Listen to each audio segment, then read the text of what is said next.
ازيكم يا حبايبي؟ عاملين ايه؟ يا رب دايما تكونوا بخير.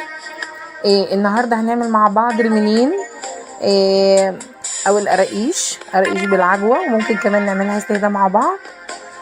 في ناس كمان بيقولوا عليها كعب الغزال. هي طريقتها سهله جدا وبسيطه.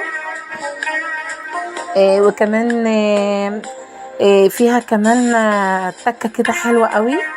اللي معظم المخبوزات الصيامي او القراقيش الصيامي بصفه عامه يعني المفروض بيتحط لها حاجه بديل اللبن او البياض او الصفار البيض فوق الوش عشان تخليها تحمر.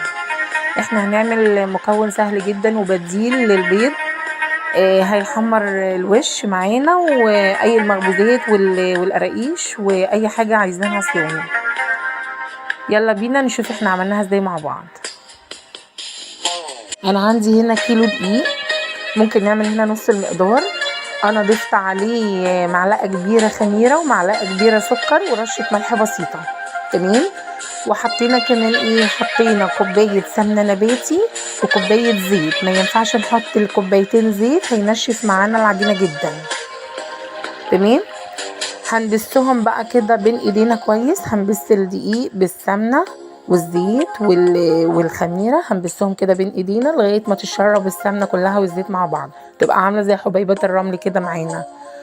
وبعد كده هنضيف كوبايه ميه سخنه دافيه فتره كده بسيط. تمام.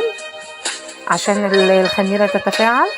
ولو احنا مش ضامنين الخميره نحط الخميره على اللبن ونجربها الاول.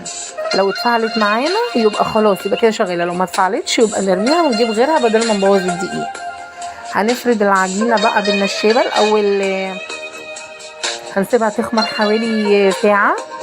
هنغطيها كده بستريتش او باي حاجه بلاستيك لمده ساعه. وبعد ما تخمر هنعجنها، نفردها كده على ترابيزه او على رخامه. هنفردها بالنشابه بسمك حوالي نص سنتي، نص عقله. تمام.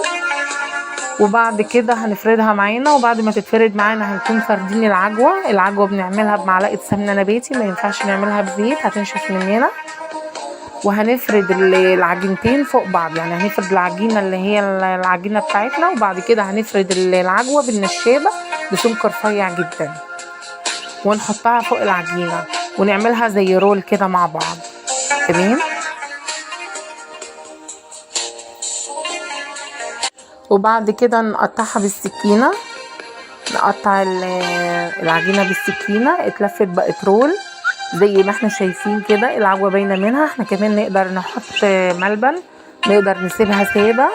هي نفس العجينه الساده، القراقيش الساده هي نفس العجينه دي بالظبط. تمام. من فوق الوش بقى هنحط لها البديل بتاع البيض. هنجيب في طبق معلقه عسل اسود ومعاها معلقه ميه، وهنقلبهم مع بعض. ممكن نحط معاها رشه فانيليا كمان. هي دي البديل بفرشه، وهندهن الوش. تمام.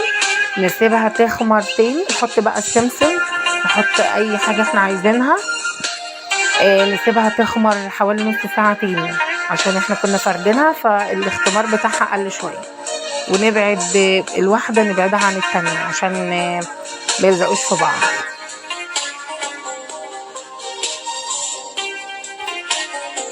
نسويها بقى على درجه حراره 200.